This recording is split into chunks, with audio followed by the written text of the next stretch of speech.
Welcome to On What Slender Threads. This is Tradition 11. My name is Lynn. Presentation is based on a book I wrote, On What Slender Threads, AA's 12 Traditions from a Historical Perspective. However, it is not necessary to buy the book unless you'd like to have it as a resource. It is my hope that these video presentations will highlight what I learned from studying the research on AA's early history, from the literature available at the General Service Office of Alcoholics Anonymous, and from the experiences and insights of AA friends around the world. I am not a spokesperson for AA. Any inferences in this study are strictly my own and in no way reflect the opinion of Alcoholics Anonymous. I hope it will be helpful. Well, what have we learned so far? If you've listened to the other presentations, Bill hoped that the Society of AA in unity would help groups to live and work together to carry the message to unseen alcoholics worldwide, just as was done when the Big Book was written. To protect its unity, Bill knew that it was essential for AA groups to assume final responsibility and ultimate authority for the Society of Alcoholics Anonymous. Anonymity in public venues was a small step toward protecting AA from those who would seek attention as self-appointed spokespersons for AA. So the preamble that seems to fit says, this 11th tradition is a constant and practical reminder that personal ambition has no place in AA. In Tradition 11, each member becomes an active guardian of our fellowship. To the million alcoholics who have not yet heard our AA story, we should ever say, greetings and welcome.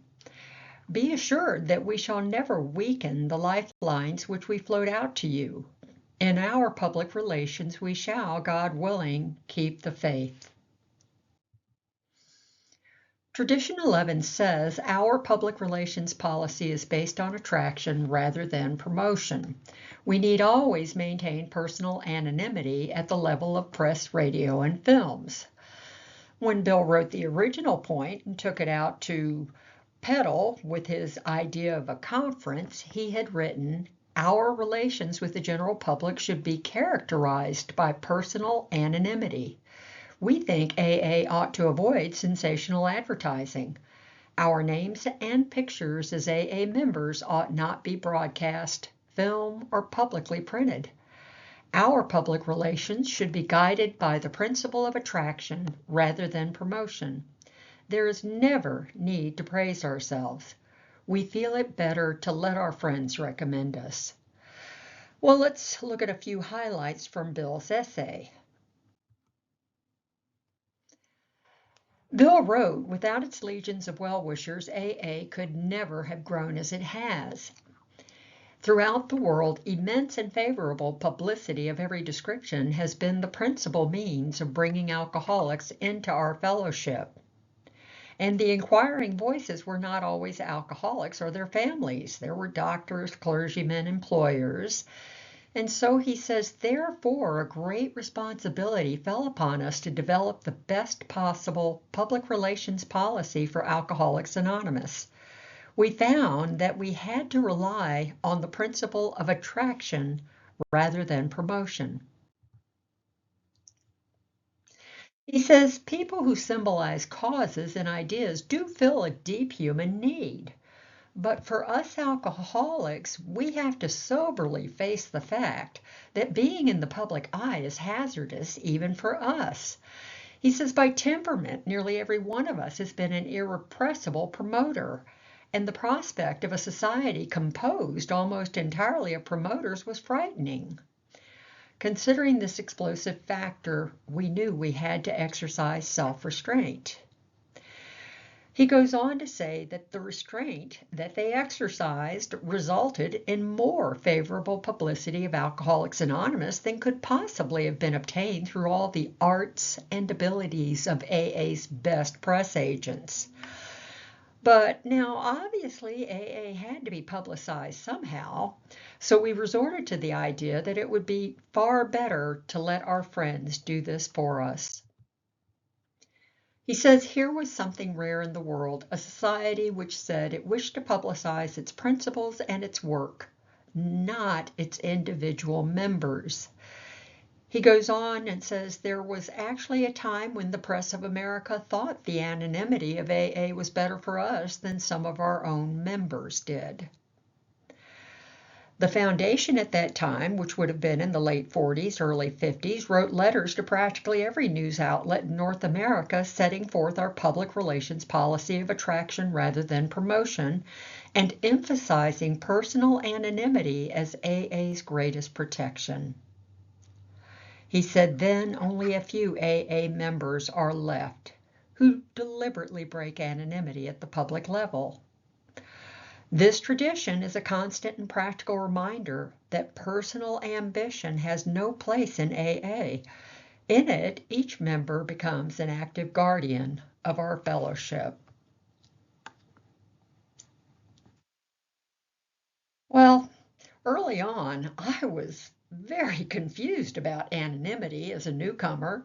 Various members would say their last names and others wouldn't. Circuit speakers would say their last names in large conventions that were being taped. From the newcomer's perspective, it appeared to be all over the map. I kept asking myself, isn't this Alcoholics Anonymous? I wondered if people were using their last names because they had achieved some milestone in continuous sobriety, or maybe they filled out an application. Of course, I was not going to ask anybody. Keep in mind, I'm a newcomer and I should know it all. Remembering how I was trying to sort all of this out, I decided to call this section Alcoholics Anonymous, where actions speak louder than names. Again, it was AA's early experiences that helped me to better understand this tradition. At first, Bill naively underestimated the potential damage to the fellowship caused by members publicly breaking their anonymity. After all, the thinking was at that time high-profile breaks might serve to bring in more alcoholics. It took Bill time to learn that those same anonymity breaks might turn struggling alcoholics away. Moreover, once there was a leak in the dam, a flood of anonymity breaks was bound to follow. Then, what would the name Alcoholics Anonymous mean? In the beginning, the name Alcoholics Anonymous guaranteed safety during an era of overarching and gross misunderstandings about alcoholism. As posed by Ernest Kurtz, there was no policy on anonymity beyond Bill's admonishment in the foreword to the first edition of the Big Book, in which he spoke first to the members of the fellowship.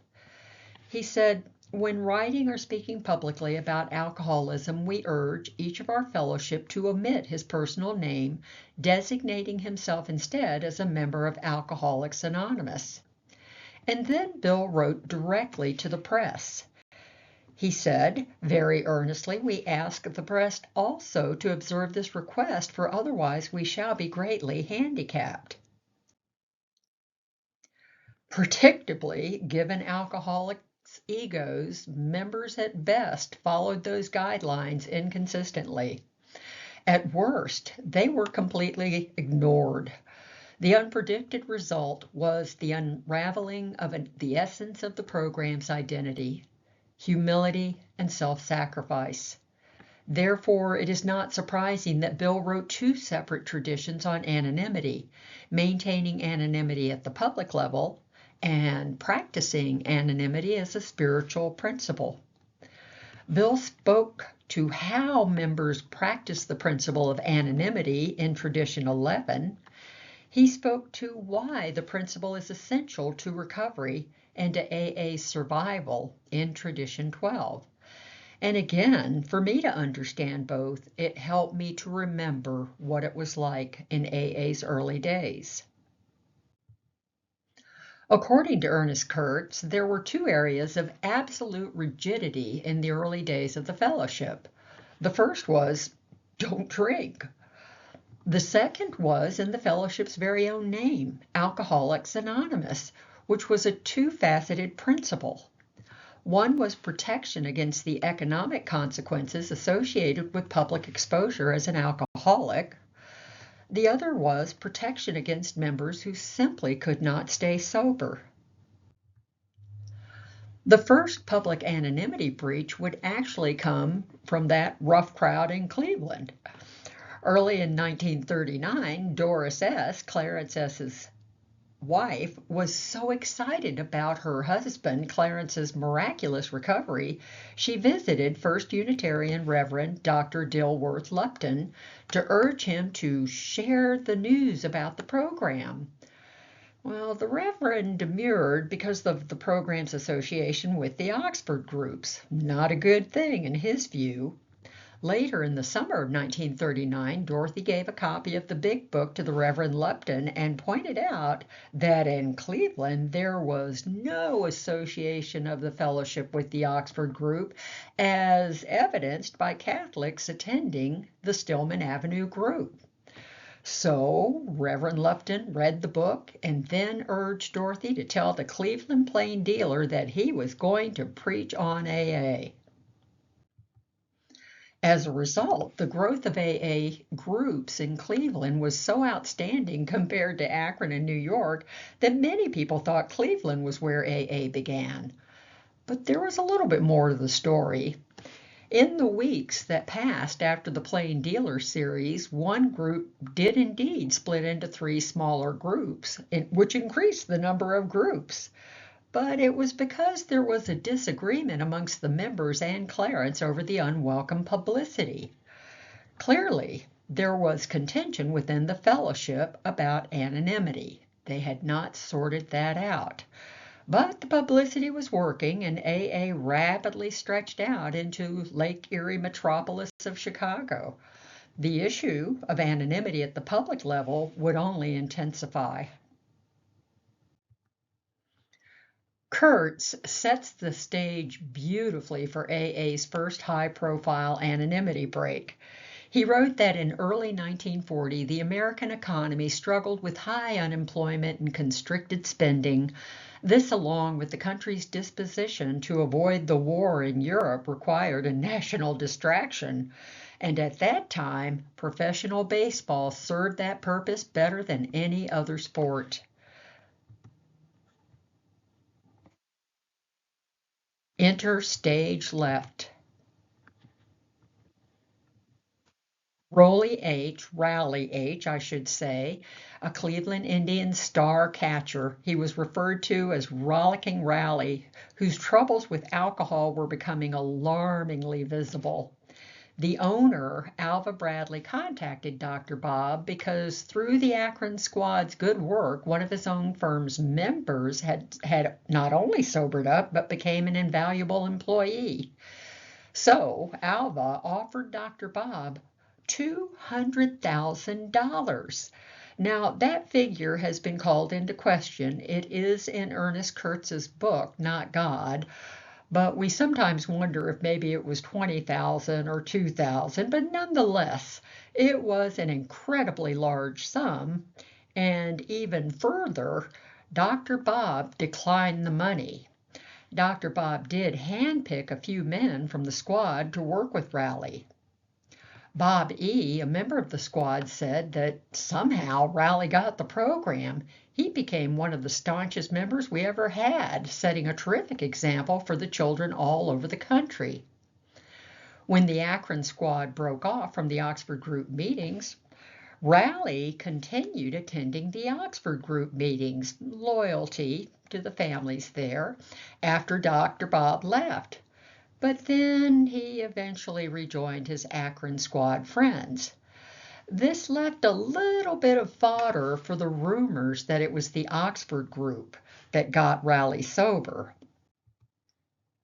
As Kurtz says, In front of a very attentive press in Chicago on April 16, 1940, Rowley announced that his erratic behavior had been due to booze and that he had been dry for a year with the help of and through Alcoholics Anonymous.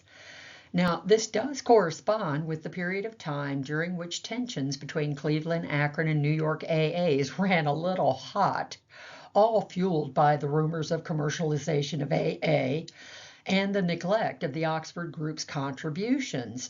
So, while Rowley may have wanted to set the record straight about how he got sober, it's more likely that he meant only to show his appreciation for and raise awareness about AA. And the limelight continued to shine on Rowley. An 18-year-old Cleveland pitcher phenomenon named Robert Feller was gifted and modestly pointed to ex-alcoholic Rowley as indispensable to his success. And furthermore, the father of a Catholic priest got sober with Rowley's help, which gave the fellowship access to a local hospital. As I like to say, Rowley was on a roll. With such glowing press and attention, anxieties about anonymity breaks like Rowley's started to dissipate. Thus, there was very little concern when Bill allowed the picture-oriented Saturday Evening Post to include photos of alcoholics with Jack Alexander's story, a concession that was required by the magazine. But a perfect storm was roiling, for these very same events paved the way for the next occasion on which Alcoholics Anonymous would face the necessity of rethinking its understanding of its name. That occasion would be Marty M's anonymity break. Bill's struggle with Marty M's anonymity break. Well, Marty M's contribution to alcoholism education can never be overstated. Marty M's creation of the National Committee for Education on Alcoholism broke barriers for alcoholism in policy and research for years, and her groundbreaking work continues today. The timing of her recovery from alcoholism through to her work launching NCEA overlapped with Rowley's recovery and subsequent anonymity breaks. So the climate was, if we think it will get more alcoholics sober, then it should be fine. Marty broke her anonymity in public venues with Bill and Dr. Bob and Yale cheering her on. Combined, these events appeared to benefit the fellowship by attracting more alcoholics to the program. But this only fertilized the notion that some principles could be adjusted if they served the public good. Marty's vivacity and her promotion of NCEA resulted in newspaper stories and a Time magazine article with full-face pictures and references to her recovery in Alcoholics Anonymous. As a result, Marty was a high-impact domino that led to a succession of other falling alcoholic dominoes seeking the same privilege of breaking their anonymity for the common good. However, as we explored in Tradition 6, Bill found himself grappling with the corresponding related enterprises NCEA quagmire. And even then, stubbornly, Bill continued his support for Marty. He wrote, "I still feel that it was right for Marty to do exactly as she did. Though the risk of a precedent for other AAs to drop their anonymity was serious and may still be, the gains to AA and to the cause of education have apparently outweighed this consideration by far." Well, picture a little snowball rolling down a hill, getting bigger and bigger. Bill, that snowball just turned into an avalanche. The weight started to shift too heavily in the other direction, and Bill subsequently found out that if one alcoholic could break anonymity to promote a special cause, many others would want to follow. For example, an alcoholic member published a prohibition magazine and used the AA name to attack the evils of whiskey. The member claimed that he, too, was an educator and that his brand of education was the right kind. After many events such as that, Bill declared mea culpa as evident in a 1948 letter to a Florida member. He wrote, In this particular matter, I confess a great deal of fault myself. Several years ago, we did not realize the protective value of anonymity to the AA movement as a whole. When, for educational purposes, Marty broke hers, I consented to it. In the light of later events, that has proved to be a mistake.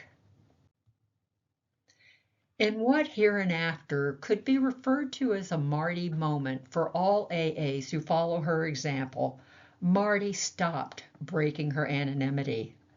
This had to have been nothing but a steep uphill climb. I mean, imagine, hey, Marty, why aren't you mentioning AA? That was good stuff wherever she went. Yet she persisted and she continued to fight ceaselessly for alcohol education. In January 1955, in a Grapevine article, Why Alcoholics Anonymous is Anonymous, Bill paid tribute to her.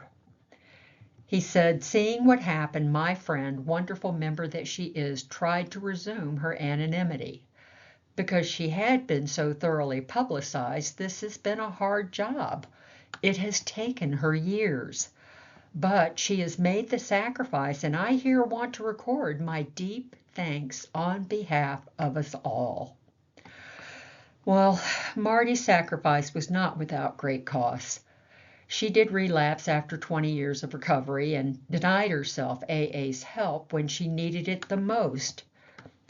Such is a weight that no member of AA should have to bear alone. Once the importance of anonymity started to register, headquarters struggled with reversing its erosion. Even well after the publication of the Big Book, that is, during the early adolescence of AA, members were frequently putting their own personal spin on the recovery program. One early member started a radio program called The 12 Lectures of Alcoholics Anonymous that blended the program with his own religious beliefs. When the program aired with modest success, he created his own group and found a prominent life insurance company to provide him with an income and fund his radio program with his name. Headquarters protested and received the following response. To hell with the trustees. The world is waiting for my message. I've got the right of free speech and I'm going on the air whether you like it or not. Well, then, headquarters and trustees did threaten to recruit members to write the insurance company strongly worded protests and proffered consequences that would be to the company's detriment. This aggressive approach worked, and the broadcast never went on the air. Now, trustees and headquarters were in the unpleasant parental position of having to reverse similar trends, in which Bill said promotion, professionalism, and anonymity breaking were all in one package. With no conference, it was up to the trustees to protect AA. Their experiences contributed to an important component of the 11th tradition. As Bill described it, AA's trustees were empowered to conduct our overall public relations, and the principle of attraction rather than promotion became established as the key to our relation with the world about us.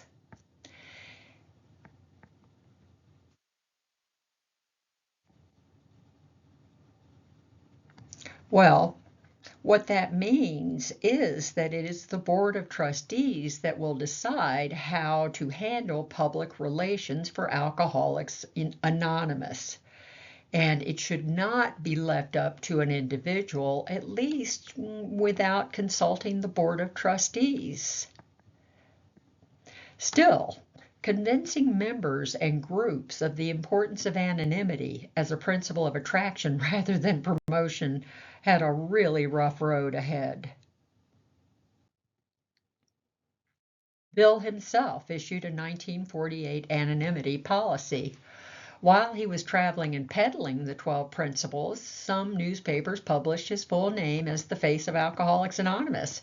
AA members must always vigilantly remind the press of the fellowship's policy on anonymity, as Bill noted in his apology. He wrote, everywhere, The press has been uniformly cooperative on anonymity when it is explained as a vital protection to the Alcoholics Anonymous movement. May I therefore urgently request all AA groups to carefully cover my anonymity on any future appearances, and I shall, of course, try to take greater care myself. Let us never let go of this vital principle. But anonymity breaks continued. In less than 10 years after the publication of the Big Book, it was becoming fashionable to declare one's recovery as attributable to Alcoholics Anonymous. After breaking her anonymity in 1946 and 1947, a celebrity wrote her autobiography in 1954 and had a movie made in 1955, both of which included her AA story. Afterwards, on the heels of drinking, she sought support from the fellowship by hiring an AA member who was also a lawyer to restore what she perceived to be her tattered reputation. A well-known radio personality and had an estimated 12 million listeners, which was a lot for that day and age. Bill's comment about this incident in a letter to Jack Alexander reflected his altered and more mature view of the importance of anonymity and of love and tolerance. He said, "Of course this looks like wonderful publicity to folks outside AA, but to 99 AAs out of 100, it is a danger signal. Most of us deeply realize that enough repetition of such blasts could alter the whole character of our society." And then drawing upon his own lesson from the Marty M. and NCEA debacle, he said, and more seriously, we would enable all those who choose to break anonymity at the general public level to hire out into other fields of work and draw the AA implied endorsement along with them. Poignantly, Bill ended with, "The radio announcer hasn't the slightest idea that he is busting the best protective gadget our fellowship will ever have. As to the immense spiritual implications of anonymity, poor old radio announcer just doesn't know." Bill looked at these breaks with compassion and understanding. I mean, no one better than he could express alcoholic struggles with ego as he did in the Grapevine. He said, "We alcoholics are the biggest rationalizers in the world, and fortified with the excuse that we are doing great things for AA, we can, through broken anonymity, resume our old and disastrous pursuit of personal power and prestige, public honors and money, the same implacable urges that, when frustrated, once caused us to drink, the same forces today that are ripping the globe apart at its seams." Bill's quandary was to face the importance of whether or not he could compromise the principles of AA. And the fundamental question to Bill was, can one individual's anonymity break save more lives than the entire society of Alcoholics Anonymous? For Bill, the answer was no. But that answer did not come without heartache. Time magazine offered Bill the Man of the Year honor. They said, "The cover page picture will only show the back of your head." Bill's rationale for turning down the article is a study on the unimaginable pain that he bore in maintaining his own anonymity. He wrote, "When I turned that article down, I denied recovery to an awful lot of alcoholics. Some of these may already be dead, and practically all the rest of them, we may suppose, are still sick and suffering. Therefore, in a sense, my action has pronounced the death sentence on some drunks and condemned others to a much longer period of illness. But I went well over on the conservative side because the requirements of the piece would have tended to create a clear and colorful public image of me as a person.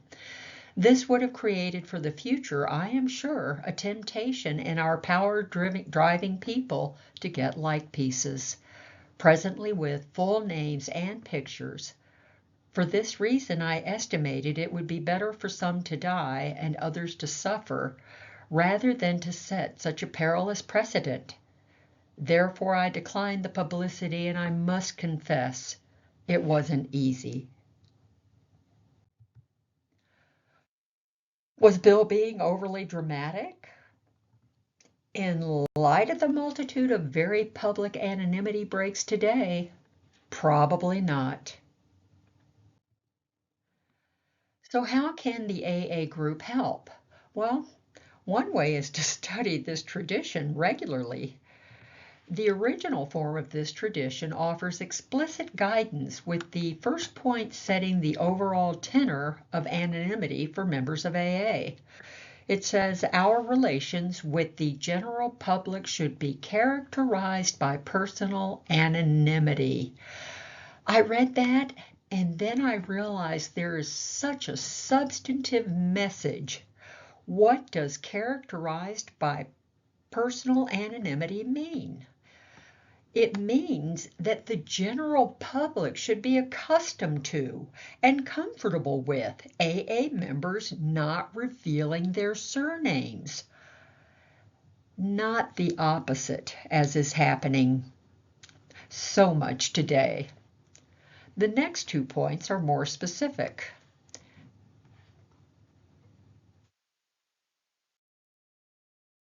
We think AA ought to avoid sensational advertising.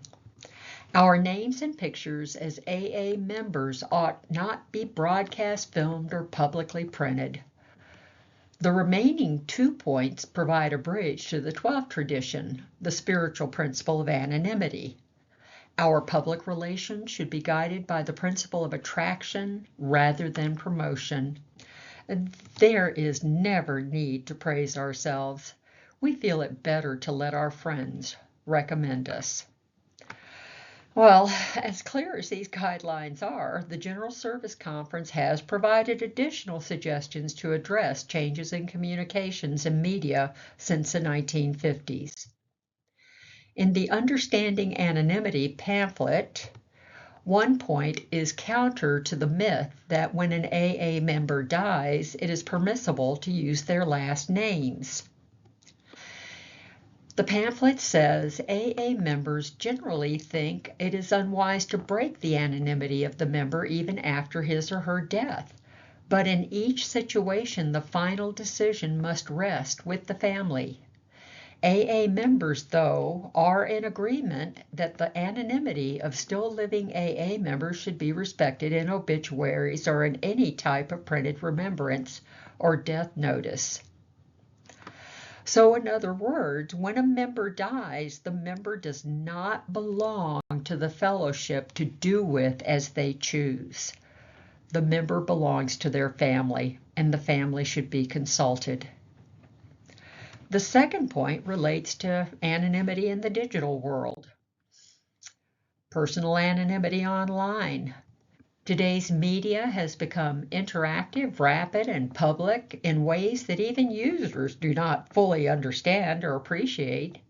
The General Service Conference clarified anonymity in the digital media in that pamphlet when they said, when using digital media, AA members are responsible for their own anonymity and that of others.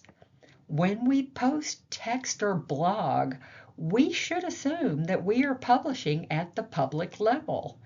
When we break our anonymity in these forums, we may inadvertently break the anonymity of others.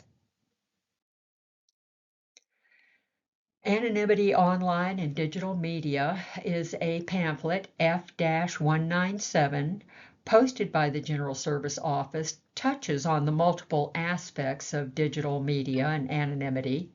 This resource includes AA websites, social networking websites, email, internet, videos, and audios. The pandemic of 2020 ushered in a new arena for issues in anonymity. With rapid proliferation of online meetings, the continental European region of Alcoholics Anonymous responded with guidelines that include anonymity is so fragile you can break it with one finger. Isn't it nice that we have other conferences that we can turn to for ideas to help carry the message effectively? Bill cautioned that all should consider this point before dropping their anonymity. Anyone who would drop their anonymity must reflect that they may set a precedent which could eventually destroy a valuable principle. We must never let any immediate advantage shake us in our determination to keep intact such a really vital tradition. That is, we should always remember when we think it's a good idea to break our anonymity at the public level, perhaps there is a better way. At the very least, if there is a newcomer in the room and you choose to share your last name, reassure the newcomer that their anonymity is safe and protected in Alcoholics Anonymous, and then invite the newcomer to study traditions 11 and 12. Coming up, the 12th tradition. Public anonymity breaks cause harm to AA's public relations. But there's a more compelling reason for anonymity. It is a fundamental spiritual principle. In terms of anonymity, the 11th tradition tells AA members what not to do, while the 12th tradition tells AA members what to do.